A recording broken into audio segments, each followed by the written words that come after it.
السلام علیکم ورحمۃ اللہ وبرکاتہ۔ بسم اللہ الرحمن الرحیم۔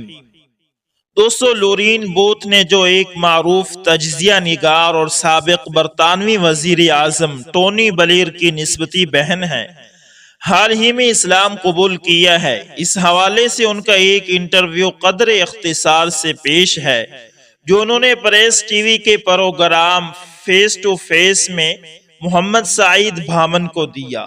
آئیے سنتے ہیں۔ سوال: قبول اسلام کا سفر کیسا رہا؟ آپ کا وہ روحانی سفر کب شروع ہوا تھا جو آج سے 6 ہفتے قبل اسلام کی قبولیت پر ختم ہوا؟ جواب: یہ سفر بہت دلچسپ رہا۔ عام طور پر جب آپ سفر پر نکلتے ہیں تو آپ کے علم میں ہوتا ہے کہ آپ سفر میں ہیں اور آپ کہاں جا رہے ہیں۔ مجھے تو یہ معلوم ہی نہیں تھا کہ میں اسلام کی طرف محو سفر ہوں۔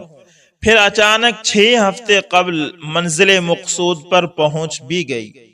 اس لیے مجھے اندازہ لگانا ہوگا کہ میرے سفر کی ابتدا کہاں سے ہوئی تھی، کیونکہ اس کے بارے میں شروع میں بالکل میں لا علم تھی۔ ایسا لگتا ہے کہ جب میں نے پہلی بار فلسطین میں قدم رکھا تھا تو وہ علاقہ مجھے اپنا سا لگا تھا۔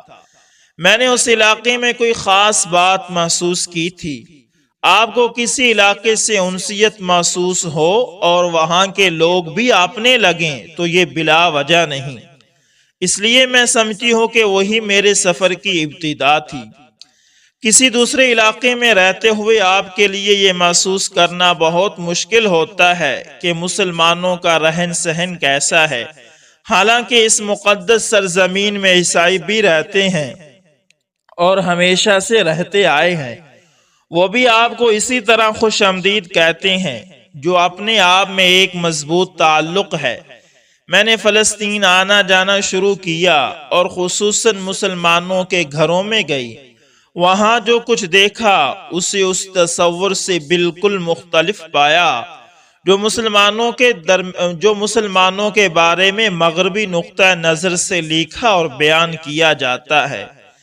سچ تو یہ ہے کہ پہلی بار جب میں فلسطین گئی تو سوچ رہی تھی کہ انگریز نسل سے تعلق کی بنا پر مجھے نفرت اور ذلیل کا سامنا کرنا پڑے گا اور مغرب سے ہونے کے باعث مجھے شک کی نگاہ سے دیکھا جائے گا، لیکن میرے شکوک یکسر غلط ثابت ہوئے، بلکہ جو کچھ ہوا وہ اس کے بالکل برعکس تھا۔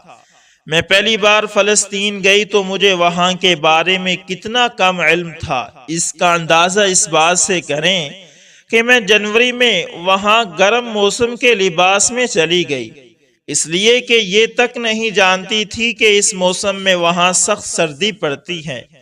میں وہاں پہنچی تو اسرائیلیوں نے میرا سامان قبضے میں لے لیا، چونکہ میں فلسطینی علاقے میں جا رہی تھی۔ اسرائیلیوں کو اگر پتہ چل جائے کہ آپ ویسٹ بینک یا غزہ جا رہے ہیں تو یہ ایک عمومی کارروائی ہوتی ہے۔ غزہ پہنچی تو بارش ہو رہی تھی۔ میں ایک پینٹ شرٹ میں کھڑی کانپ رہی تھی اور ارد گرد بہت سارے عرب مسلمان آ جا رہے تھے۔ ایک عرب خاتون میرے پاس آئی اور مجھے اپنے گھر چلنے کی دعوت دی۔ اس نے کپڑے بدلنے کے لیے اپنی بیٹی کے کپڑوں سے بھرا ایک سوٹ کیس مجھے پیش کر دیا۔ اسے لوگ کچھ بھی سمجھیں، لیکن یہ واقعہ میرے لیے مسلمانوں کی اس سخاوت کا ایک خوبصورت تعارف تھا جس کا اس کے بعد مجھے اکثر مسلمان علاقوں میں تجربہ ہوتا رہا۔ آپ کو مسلمانوں کے اچھے برتاؤ نے اسلام کی طرف میل کیا یا اس کا محرک کچھ اور بھی ہوتا تھا؟ صحافی نے یہ سوال داغا۔ جواب: مجھے علم نہیں تھا کہ میں اسلام کی طرف کھینچی چلی جا رہی ہوں۔ میں صرف یہ سوچ رہی تھی کہ فلسطینی بہت اچھے لوگ ہیں، ان کا دوستانہ انداز اور ان کی وسعت قلبی میرے لیے ایک نیا تجربہ تھا۔ پھر میری اس سوچ کا دائرہ وسیع تر ہوتا گیا۔ میں دوسرے مسلمان علاقوں میں بھی گئی اور خود برطانیہ میں بھی۔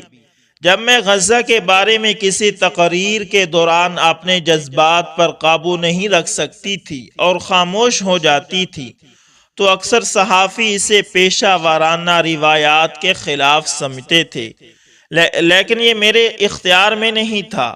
ایسا ہی جب مسلمان سامعین کے سامنے ہوا تو میں نے عجیب منظر دیکھا۔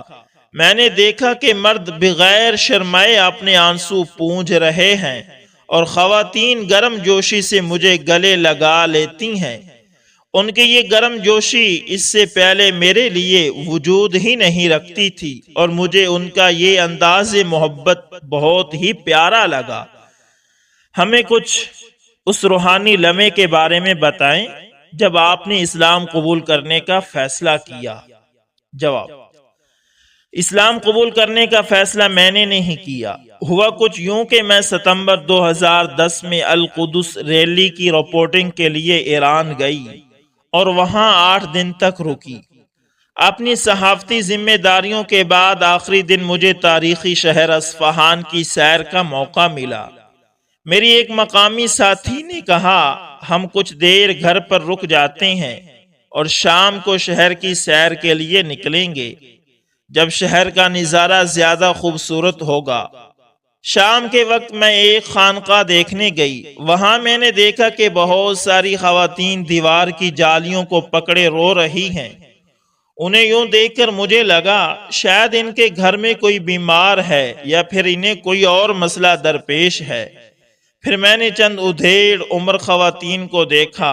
ان کے آنسو گالوں پر بہہ رہے تھے مگر ان کے چہرے دمک رہے تھے۔ امن و سکون ان کے چہروں سے آیا تھا۔ میں بھی ان جالیوں کے ساتھ کھڑی ہو گئی اور آنکھیں بند کر کے میں نے سوچا، تیرا شکر ہے اللہ، تو نے مجھے اس سفر کا موقع عطا کیا۔ میں تو اس کی توقع نہیں رکھتی تھی۔ میں وہاں مسجد میں بیٹھ گئی۔ سوچا تھا کہ کچھ دیر رک کر چلی جاؤں گی، لیکن جب میں بیٹھ گئی تو مجھے خوشی، امن اور سکون کے ایسے جذبے نے گھیر لیا کہ اب میں وہاں سے ہلنا بھی نہیں چاہ رہی تھی۔ میں ساکت بیٹھی فرش پر نگاہیں گاڑے سوچ رہی تھی کہ درد بھی کوئی چیز ہے، کیونکہ مجھے کبھی زندگی میں اس قدر خوشی اور سکون محسوس نہیں ہوا تھا۔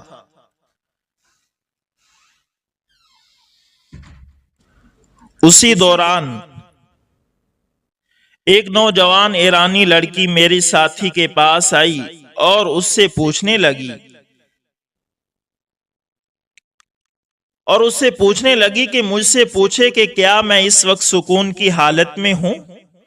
مجھے یاد ہے کہ میں نے سوچا کہ کتنا عجیب سوال ہے، میں سکون کی حالت میں ہی تو ہوں، سکون کے علاوہ بھی دنیا میں کچھ ہے؟ اس نے کہا، ہاں میں جانتی ہوں، میں نے تمہیں مسجد میں دیکھا تھا اور مجھے تمہاری کیفیت محسوس ہو رہی تھی۔ اس نے پوچھا، کیا میں تمہارے ساتھ بیٹھ سکتی ہوں؟ میں نے کہا، ہاں کیوں نہیں۔ وہ میرے سامنے بیٹھ گئی۔ کچھ دیر میں اس کی دیگر ساتھی لڑکیاں بھی میرے گرد دائرے میں بیٹھ گئی۔ ہم وہاں کافی دیر بیٹھے رہے، خاموش۔ مجھے نہیں پتا کتنی دیر گزری ہوگی۔ ہم نے مزید کوئی بات نہیں کی، بس بیٹھے رہے۔ پھر اس نے میرے ساتھ تصویر بنوائی کہ وہ اپنے خاوند کو دکھائے گی کہ مسجد میں میرے ساتھ کیا کیفیت گزری۔ کافی دیر بعد میری ساتھی نے کہا کہ اب ہمیں کھانا کھانے جانا ہوگا۔ میں کھڑی ہو گئی اور سوچ رہی تھی کہ اب وہ کیفیت ختم ہو جائے گی، لیکن ایسا نہیں ہوا۔ میری کیفیت برقرار رہی، کچھ کم ضرور ہوئی جب ہم ادھر ادھر چلے پھرے، لیکن خوشی کا وہ احساس اور ہلکا پھلکا پن ساتھ رہا۔ ہم نے کھانا کھایا اور مسجد کے دوسرے حصے دیکھے، لیکن میں اس دوران واپس اسی جگہ جانے کے بارے میں سوچتی اور اپنی ساتھی سے پوچھتی رہی کہ ہم وہیں واپس جا رہے ہیں نا۔ میری ساتھی نے بتایا کہ ہمیں واپس اصفہان ہوٹل میں جانا ہے۔ تم کیا کرنا چاہتی ہو؟ میں نے کہا، میں اسی جگہ فرش پر سونا چاہتی ہوں، کیا ایسا ممکن ہے؟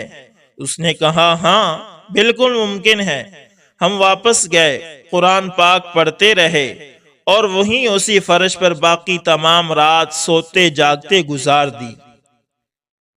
کیا ہم کہہ سکتے ہیں کہ کوئی چیز آپ کو اندر سے کھینچ رہی تھی، امن اور سکون کی طرف، جسے بعد میں آپ نے سمجھا کہ آپ کو ایک نئے دین کی طرف جانا چاہیے؟ جواب: اگلے دن جب ہم اٹھے تو میں نے اسی مسجد میں فجر کی نماز ادا کی، اور وہ میرے لیے واقعی ایک عجیب تجربہ تھا۔ مجھے نماز ادا کرنے کا طریقہ آتا تھا، میں نے پہلے سے نماز کا طریقہ سیکھ رکھا تھا، کیونکہ میں برسوں سے مسجدوں میں جاتی رہی تھی، اور میں نے جذبہ احترام کی نیت سے نماز کا طریقہ سیکھ لیا تھا۔ لیکن اس دن نماز کی ادائیگی نے مجھے حیران کر دیا، کیونکہ میں نے کبھی بھی نہیں سوچا تھا کہ میں اسلام قبول کروں گی۔ نماز کے بعد جب ہم مسجد سے نکلے تو میں ایک ہی چیز کے بارے میں سوچ رہی تھی کہ مجھے اس کیفیت سے نجات حاصل کرنی ہے، کیونکہ میں جانتی تھی کہ اسلام قبول کرنا بہت مشکل کام ہے، اور اگر میری یہ کیفیت جاری رہی تو میرے پاس کوئی اور راستہ نہیں ہوگا۔ میرے اندر سے ایک اور آواز نے کہا کہ تم اس کیفیت سے نجات کیوں حاصل کرنا چاہتی ہو؟ کیا تم عام دنیا والی اس بھاگ دوڑ والی کیفیت میں واپس جانا چاہتی ہو؟ نہیں، میں نے فیصلہ کر لیا کہ نہیں، میں اسی کیفیت میں رہنا چاہتی ہوں۔ گویا اس کیفیت نے آپ کی روح کو جکڑ لیا تھا۔ لیکن کیا وہ کیفیت اب بھی باقی تھی؟ جواب: ہاں، کچھ نہ کچھ تو ہر وقت رہتی ہے، اور کبھی بڑھ بھی جاتی ہے۔ ایران سے واپس جانے کے تقریباً ایک ہفتے کے بعد تک میں خوف زدہ تھی۔ میں اپنے اندر کی آواز کو دبا رہی تھی اور کلمہ شہادت پڑھنے سے اپنے آپ کو روک رہی تھی۔ میں خوف کا شکار تھی، میں بہت پریشان تھی، کیونکہ میں نہیں جانتی تھی کہ میرے ساتھ کیا ہو رہا ہے۔ پھر ایک دن میں نے غزہ میں مقیم الکفانہ نامی عرب خاندان سے اسکائپ بذریعہ کمپیوٹر رابطہ کیا۔ میں جب غزہ میں تھی تو میں اس خاندان کے ساتھ مقیم رہی تھی۔ وہاں میری ایک بہت پیار کرنے والی ماں ہے، ایک بھائی یاسر اور بھابھی ہیں۔ میں نے یاسر سے کہا کہ میرے ساتھ یہ کیفیت ہو رہی ہے اور میں اسلام قبول کرنے کے بارے میں سوچ رہی ہوں۔ میں ویب کیم پر دیکھ رہی تھی کہ وہ اور اس کی بیوی خوشی سے اچھل پڑے۔ اس نے کہا، جو بھی کرنا ہے سکون سے کرو، کیونکہ تم پر کوئی زبردستی نہیں کر رہا۔ کیا آپ نے اپنی قبول اسلام کے رد عمل کے بارے میں سوچا تھا، جو یہاں برطانیہ میں ہوگا؟ لورین بوت صحافتی دنیا میں ایک بڑا نام ہے، وہ اسلام قبول کر لے گی تو میڈیا کا کیا رد عمل ہوگا؟ جواب: ایران میں ہونے والی اس خصوصی کیفیت کو دبانے کی کوشش اسی خوف کا حصہ بھی تھا، لیکن ساتھ ساتھ میرے اندر کی آواز دبتی بھی نہیں تھی۔ مجھے نماز کے درست الفاظ نہیں آتے تھے، لیکن میں 3-4 مرتبہ نماز پڑھتی تھی، صرف سبحان اللہ اور اللہ اکبر کہتی تھی، اور رکوع اور سجود کرتی جاتی تھی، کیونکہ مجھے اس کی طلب ہوتی تھی۔ ہر روز رات کو بھی، جہاں تک رد عمل کا تعلق ہے، اس وقت تک میں میڈیا کے بارے میں پریشان نہیں تھی، لیکن میں سوچتی تھی کہ اگر میں مذہب تبدیل کرتی ہوں تو مجھے کس حد تک تبدیل ہونا پڑے گا۔ مغربی معاشرے سے اسلامی معاشرت کا سفر بہت بڑی تبدیلی کا متقاضی ہوگا۔ میں جانتی تھی کہ اسلام قبول کرنے کے بعد مجھے کس حد تک اندرونی اور بیرونی طور پر تبدیل ہونا ہوگا۔ مجھے اسی کا خوف تھا کہ لوگ کیا کہیں گے، میرے دوست کیا کہیں گے، اور اسی وجہ سے میں اپنے آپ کو روک رہی تھی۔ جہاں تک میڈیا کا تعلق ہے، وہ بعد کی بات تھی، کیونکہ جب آپ اتنے بڑے مقصد کے لیے جاتے ہیں تو پھر آپ کے پاس زیادہ راستے نہیں ہوتے۔ سوال: قبول اسلام پر آپ کو اپنے گھر والوں، دوستوں اور رشتہ داروں کی طرف سے کس قسم کا رد عمل کا سامنا کرنا پڑا؟ جواب: سب سے اہم تو میرا خاندان تھا، اس لیے میں نے قبول اسلام سے پہلے اپنی ماں اور بہن سے بات کر لی تھی۔ میں نے اپنی والدہ کو اس رات مسجد میں اپنے اوپر والی کیفیت طاری ہونے کے بارے میں بتایا تو وہ انتہائی جذباتی ہو گئی، جیسے کہ وہ میری اس کیفیت کو سمجھ رہی ہوں۔ میری بہن نے اس پر یہ کہا کہ تمہارے دل میں مسلمانوں کے لیے جو عزت اور احترام ہے، یہ کیفیت اسی وجہ سے ہے۔ لیکن اگلے ہفتے جب میں واپس گھر میں داخل ہوئی تو میں نے سر پر اسکارف لیا ہوا تھا، ماں نے حیرانی سے پوچھا تو میں نے کہا میں نے آپ کو بتایا تھا نا کہ میں مذہب تبدیل کرنے کے بارے میں سوچ رہی ہوں، تو میں نے اسلام قبول کر لیا ہے۔ ان کا رد عمل شدید تھا، ان کے لہجے میں حیرت اور غصے کا امتزاج تھا۔ اسلام؟ ارے میں تو سمجھی تم بدھ مت کی بات کر رہی ہو۔ وہ بہت غصے میں تھی۔ پھر میں نے اپنی والدہ کو بڑی نرمی سے اسلام کے بارے میں بتایا اور مسلمانوں کے اپنے ساتھ رویے کے بارے میں بھی بات کی۔ اس کے بعد وہ کافی حد تک پرسکون ہو گئی، لیکن میں سمجھتی ہوں کہ وہ اب بھی میرے نئے مذہب کے بارے میں تذبذب اور شک میں مبتلا ہیں۔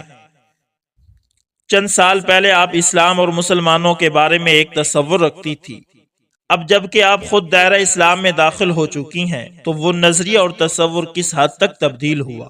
جواب: میں نے اس سے پہلے اس موضوع پر بات نہیں کی، لیکن یہی وہ بات تھی جس نے مجھے جھنجھوڑ کر رکھ دیا تھا کہ اسلام کس قدر روحانی خوبصورتی کا حامل دین ہے۔ بیر سے دیکھنے والوں کے لیے دین میں 5 وقت نماز ادا کرنا جنونیت، پاگل پن، مشکل اور خوفناک نظر آتا ہے۔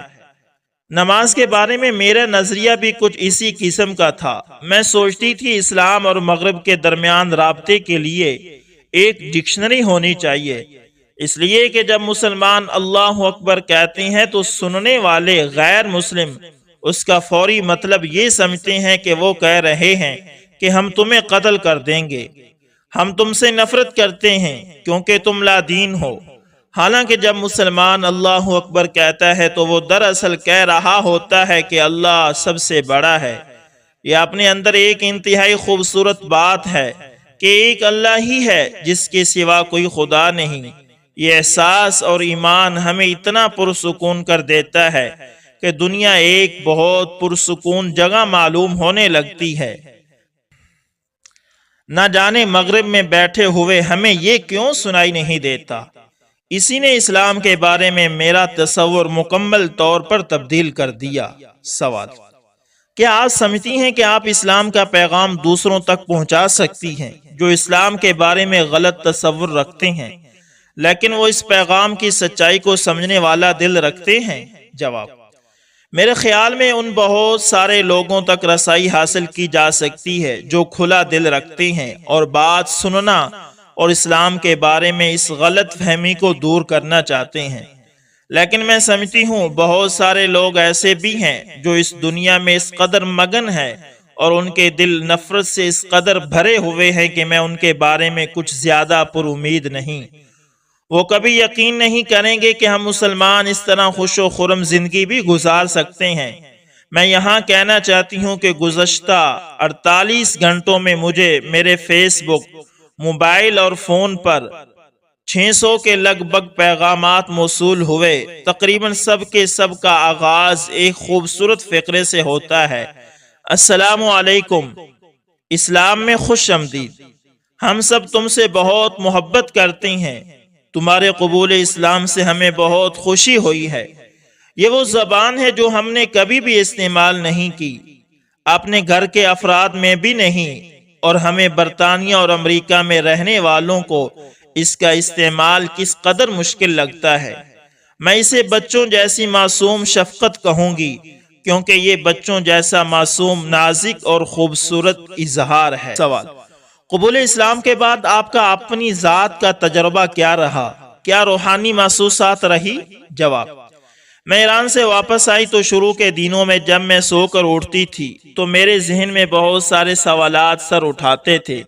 مثلا میں مسلمان ہوں، اس لیے آج کے دن کے لیے میری زندگی کا مقصد کیا ہو، میں کیا پہنوں، ایک ماں ہونے کے ناطے میرا عمل کیسا ہونا چاہیے۔ یہ سوال خاص طور پر اس وقت ابھرتے جب میں نیند سے جاگتی تھی، لیکن جلد ہی مجھے احساس ہونے لگا کہ میری زندگی کی ڈگر خود بخود درست ہو چلی ہے۔ مجھے اپنا آپ ہلکا پھلکا لگنے لگا، خود بخود میرا رجحان زیادہ حیادار لباس کی طرف ہو گیا۔ میں ساری زندگی شراب پیتی رہی ہوں، اسے یکسر چھوڑ دیا، اور اس وقت میں زندگی کے اس موڑ پر پہنچ چکی ہوں کہ میں شراب اپنے ہونٹوں سے چھونے کا تصور بھی نہیں کر سکتی۔ ایک رات میں دوستوں کے ساتھ تھی، ان کے ساتھ میں نے بھی شراب کی ایک بوتل خرید لی، لیکن جب میں نے پہلا گھونٹ لیا تو میں برداشت نہیں کر سکی اور اسے تھوک دیا، صرف اس لیے نہیں کہ وہ حرام تھی بلکہ اب میں اسے پینا ہی نہیں چاہتی تھی۔ میرے خیال میں میرے اندر یہ ایک بہت بڑی تبدیلی تھی، اور یہ تبدیلی ایسی آئی جیسے سرے سے کچھ ہوا ہی نہ ہو۔ سوال: آپ کے بچوں کا مذہب کی تبدیلی پر کیا رد عمل تھا؟ جواب: میری دو پیاری بچیاں ہیں، وہ مجھ سے فلسطین کے بارے میں بہت کچھ سنتی رہتی تھی۔ ہم تینوں آپس میں بات چیت کرتے تھے کہ غزہ میں کیا ہو رہا ہے، فلسطینیوں کے ساتھ کیا مظالم ہو رہے ہیں۔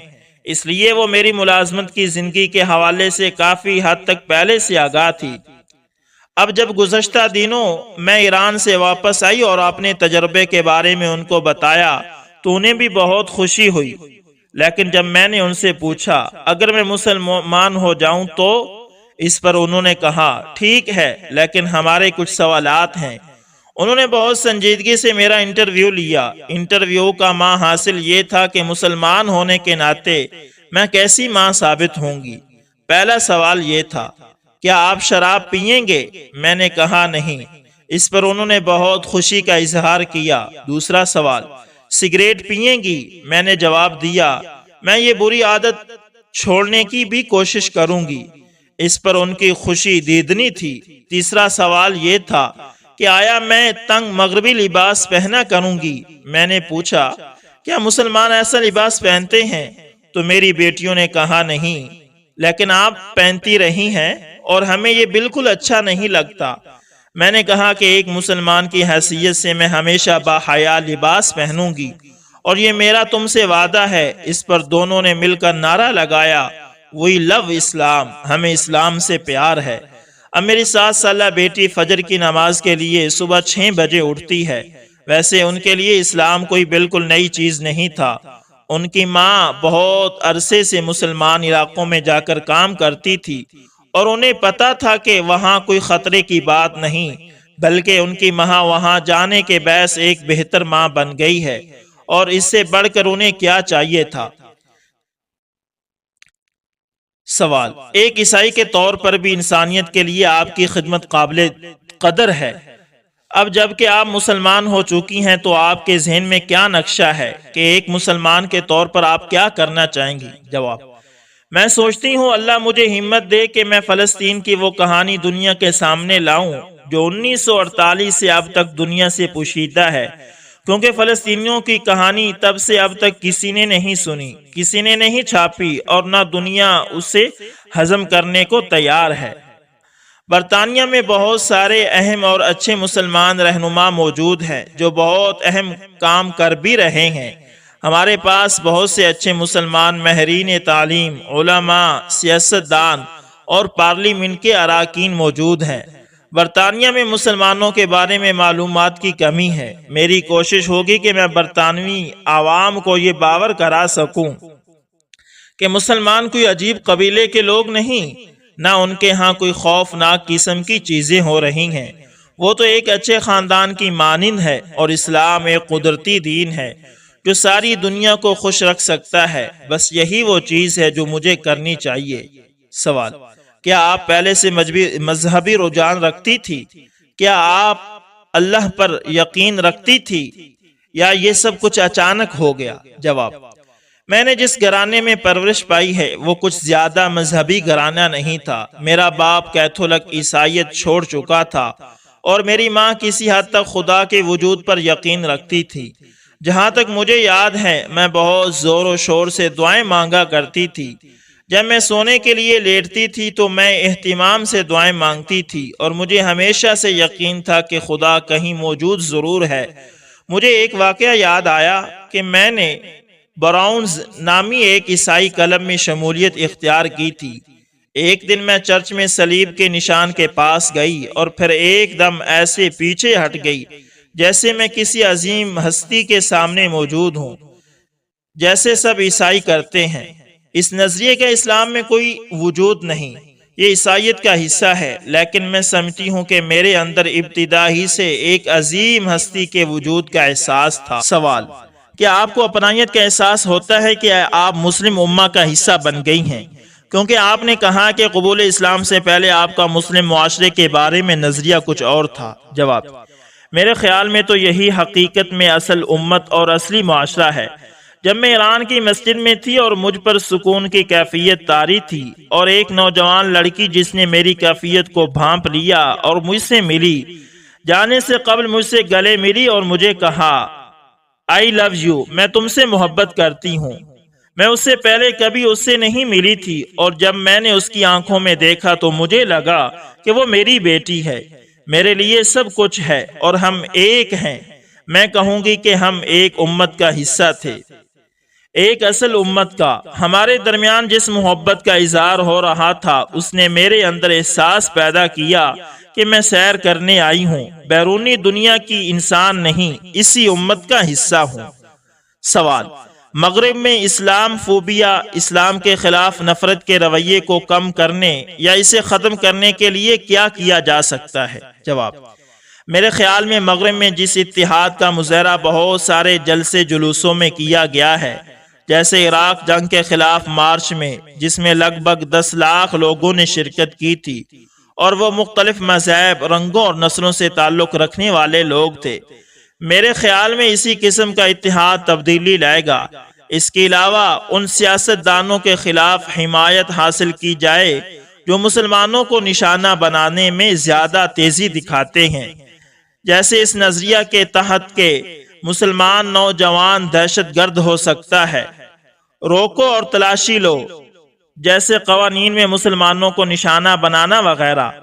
اگر ہم ایسے لابی گروپ بنا لیں یا ان میں شمولیت اختیار کریں اور متحد ہو کر کہیں کہ پارلیمنٹ کو صرف شہری حقوق پر زور دینا چاہیے، صرف انسانیت کو فوقیت دی جائے، آئیں اس غیر انسانی رویے کو روکیں، یہاں صرف انسانی حقوق کی بات ہونی چاہیے، تو ہم کافی تبدیلی لا سکتے ہیں۔ سوال: ترقی پسند اور کامیاب برطانوی خواتین کیوں اسلام قبول کر رہی ہیں؟ آپ اس پر کیا تبصرہ کریں گی؟ جواب: میرے خیال میں یہ اس مغربی سوچ سے بغاوت اور تردید ہے جو عورت کی آزادی کا مطلب یہ لیتی ہے کہ اسے حق ہے کہ وہ ہر ممکن حد تک، ہر ممکن موقع پر ممکن حد تک مختصر لباس پہنے۔ ہم نے اپنے آپ کو ایسا ہی بنا لیا ہے۔ یہ رجحان 50 کی دہائی میں پھیلنا شروع ہوا جب عورتوں نے کارکن طبقے میں شامل ہونے کا فیصلہ کیا، پھر اگلے 2 عشروں میں گلیمر آ گیا، اس کے بعد جنسی انقلاب آ گیا۔ اس عمل میں خاندان کا ادارہ بہت حد تک پس منظر میں چلا گیا اور اس سارے عمل نے ماں کے کردار کو بری طرح متاثر کیا، کیونکہ اگر ہم اپنے ایک معاشرتی ستون کے کردار کو چھوڑیں گے تو اس کا مطلب ہے ہم دراصل کسی اور کردار کو اپنانے کی کوشش کر رہے ہیں۔ مغرب میں جو دوسرا کردار ہم نے اختیار کیا، بالکل مکمل طور پر اپنا لیا، اس کا تقاضا یہ ہے کہ ہم جب اور جہاں تک ممکن ہو مردوں کے لیے جاذب نظر دکھائی دیں اور جب تک ممکن ہو اپنی ملازمتوں میں کامیابیاں حاصل کرتی رہیں۔ یہ سب کچھ حاصل کرتے کرتے ہم نے اپنے خاندان کے ادارے، اپنی ذاتی زندگیوں اور اپنے معاشرے کو غیر اہم بنا دیا۔ اس لیے ہم دیکھ رہے ہیں کہ آج کل بہت ساری خواتین اس مصنوعی زندگی کے دائرے سے نکل کر اپنے اصلی کردار کی طرف آ رہی ہیں۔ سوال: مغرب میں حجاب کسی حد تک خواتین کے لیے تعلیم کے حصول یا زندگی میں آگے بڑھنے اور ترقی میں رکاوٹ ہے، آپ کی رائے کیا ہے؟ جواب: یہ بہت اہم سوال ہے۔ ہمارے ملک میں موجود قوانین، خصوصاً وہ جو مختلف مذاہب اور کلچر کے لوگوں کو مغربی معاشرے میں ضم کرنے کے لیے بنائے گئے ہیں، باحجاب خواتین کے لیے مشکلات پیدا کر رہے ہیں۔ میں اگر اپنا تجربہ بیان کروں تو اپنے 13 سالہ صحافتی تجربے کے باوجود میں پچھلے 1 ہفتے میں 2 ملازمتیں صرف اس وجہ سے کھو چکی ہوں کہ میں حجاب لیتی ہوں۔ میں اس پر مزید تبصرہ نہیں کروں گی کیونکہ مجھے ابھی اسے ثابت کرنے میں وقت لگے گا، لیکن مجھے ان 2 اداروں نے ملازمت سے فارغ کر دیا جن کے ساتھ میں لمبے عرصے سے کام کر رہی تھی کیونکہ میں نے حجاب لینا شروع کر دیا ہے۔ سوال: اس کا مطلب یہ ہوا کہ معاشرہ حجاب قبول کرنے سے انکاری ہے؟ جواب: ہمارے معاشرے میں باپردہ خواتین کے بارے میں دو نظریات ہیں۔ ایک تو یہ کہ مسلمان خواتین اپنے گھروں میں دباؤ والے ماحول کی وجہ سے دبی ہوئی اور شرمیلی ہوتی ہیں۔ دوسرا یہ کہ اپنی اسلامی پس منظر کی وجہ سے دہشت گرد اور خطرہ سمجھی جاتی ہیں۔ تاہم مجھے نوکری سے نکالنے کے لیے بہانہ یہ بنایا گیا کہ معلوم نہیں تمہیں دیکھ کر ہمارے قارئین کس رد عمل کا اظہار کریں گے۔ مجھ سے کہا گیا کہ وہ پیغام جو تم دے رہی تھی اب بدل گیا ہے، وغیرہ وغیرہ۔ یہ دراصل مذہبی نفرت اور مذہبی تعصب کا اظہار ہے۔ ہم یہ بھی کہہ سکتے ہیں کہ یہ رکاوٹ اس وجہ سے ہے کہ اللہ نہیں چاہتا کہ ہم یہ کام کریں، اور جو نئے دروازے ہمارے لیے کھولیں گے وہی اس کے پسندیدہ ہوں گے۔ اس کے ساتھ ساتھ میں کہوں گی کہ اس ملک میں یہ تعصب موجود ہے اور میں اس کی گواہ ہوں۔ سوال: آپ باحجاب خواتین کو کیا مشورہ دیں گی کہ وہ اس صورتحال سے کیسے نمٹیں؟ جواب: میرا پہلا مشورہ تو یہ ہے کہ ہم دیکھتے ہیں کہ حجاب لینے والی خواتین سے لوگ سوال کرتے ہیں کہ وہ حجاب کیوں پہنتی ہیں۔ خواتین جواب نہیں دیتی یا ایسے لوگوں سے کتراتی ہیں کہ ایسے فضول سوال کیوں کر رہے ہیں، کیونکہ آپ خود جانتی نہیں کہ آپ ایسا کیوں کر رہی ہیں۔ دراصل یہ لوگ ہمیں اور ہمارے حق کو تسلیم کرنے کے لیے تیار ہوتے ہیں، تاہم یہ چاہتے ہیں کہ انہیں اصل بات پتہ چلے۔ میرے خیال میں انہیں مطمئن کیا جانا چاہیے، مسکرا کر پورے اعتماد سے انہیں جواب دینا چاہیے۔ یہ ایک بات چیت سارا ماحول تبدیل کر سکتی ہے۔ وہ آپ سے پوچھیں گے کہ آپ کیا کرتی ہیں تو آپ انہیں بتائیں کہ آپ یونیورسٹی جاتی ہیں اور اعلیٰ تعلیم حاصل کر رہی ہیں، وغیرہ وغیرہ۔ پھر وہ آپ سے مزید سوال کریں گے اور یوں معاشرے میں وہ تبدیلی آئے گی جو اس وقت رابطے کی کمی کی وجہ سے ممکن نہیں ہے، اور میڈیا کی غلط سلط معلومات کی وجہ سے ایک غلط تاثر عام ہو چکا ہے۔ میں سمجھتی ہوں کہ وہ بیچارے برطانوی لوگ جو مسلمانوں کے بارے میں شدید رویہ رکھتے ہیں، سارے شدت پسند نہیں بلکہ کنفیوزڈ ہیں، اور ان کا کنفیوژن دور کرنے کی ضرورت ہے۔ ہم جب یہ کہتے ہیں کہ ہمارے معاشرے میں تعصب ہے تو اس کا مطلب یہ نہیں کہ ہم کوشش ہی نہ کریں۔ ہمیں ملازمتوں کے لیے کوشش کرنی چاہیے۔ ہو سکتا ہے کہ اس طرح ہم مسلمانوں کے بارے میں مغرب کا غلط تاثر ختم یا کم کرنے میں مددگار بن سکے۔ یقیناً آپ اپنی صلاحیتوں اور دانش مندی سے کسی نہ کسی کو تو مطمئن کر پائیں گی، اس لیے اپنا اعتماد بحال رکھیں، تعلیم حاصل کریں، لوگوں سے کھلے ذہن سے ملیں۔ آپ یقیناً مجھ جیسے لوگوں تک پہنچ جائیں گی۔ سوال: آپ کے قبول اسلام پر مغربی میڈیا نے تنقید کی، کیا آپ سمجھتی ہیں کہ آپ جیسی کامیاب خواتین کے قبول اسلام سے کوئی مثبت تبدیلی رونما ہو سکتی ہے؟ جواب: ہاں، میرے قبول اسلام پر بہت سارے تبصرے سننے کو ملے۔ بعض لوگوں کا خیال تھا کہ میری زندگی میں کچھ مسائل تھے، اس لیے میں نے اسلام قبول کیا ہے، جیسے کہ شاید صرف وہی لوگ اسلام قبول کرتے ہیں جن کی زندگی مسائل کا شکار ہو جاتی ہے۔ بعض کا تبصرہ اس سے بھی زیادہ شدید تھا کہ یہ تو ہمیشہ سے ہی شدت پسند تھی، اس لیے مشرق وسطیٰ کے دورے کرتی تھی اور فلسطین کے مسلمانوں کی کہانیاں لکھتی تھی۔ لیکن میں سمجھتی ہوں ایک بار جب رد عمل تھمے گا، گرد بیٹھ جائے گی اور اصل بحث کا آغاز ہوگا تو عورتوں کا ہمارے غیر مسلم معاشرے میں مقام متعین ہوگا۔ تب میں کہوں گی کہ اپنے معاشرے پر نظر ڈالو اور دیکھو کہ تم عورتوں کے ساتھ کیسا سلوک کر رہے ہو۔ صرف برطانیہ میں اوسطاً ہر ہفتے 2 خواتین شوہروں اور ساتھیوں کے ہاتھوں قتل ہو جاتی ہیں۔ یہ مسلمان تو نہیں کر رہے، یہ تو ہم ہیں، بلکہ مغربی معاشرہ ہے جس نے اس کی اجازت دے رکھی ہے۔ ساری دنیا میں عورتوں کے ساتھ زیادتی کے مقدمات میں سب سے کم سزائیں یورپ دے رہا ہے۔ کیا ہم اس بارے میں غور کر سکتے ہیں؟ کیا ہمیں عورتوں کے ساتھ اس زیادتی پر بھی غصہ آتا ہے؟ تو دوستو، یہ تھا آج کا ایک انٹرویو جو مغربی دنیا کی مشہور صحافی اور ان کے قبول اسلام کے بارے میں تھا۔ آپ نے اس کے بارے میں بہت کچھ سنا بھی ہوگا، میڈیا پر یہ بہت وائرل خاتون ہے، بہت مشہور خاتون ہے، اور الحمدللہ اس نے مسلمانوں کے اچھے رویے سے، اخلاق سے متاثر ہو کر اسلام قبول کیا۔ ہم انہیں ویلکم کہتے ہیں اور اللہ سے دعا کرتے ہیں کہ اللہ تعالیٰ انہیں اور بھی لوگوں کی ہدایت کا ذریعہ بنائے۔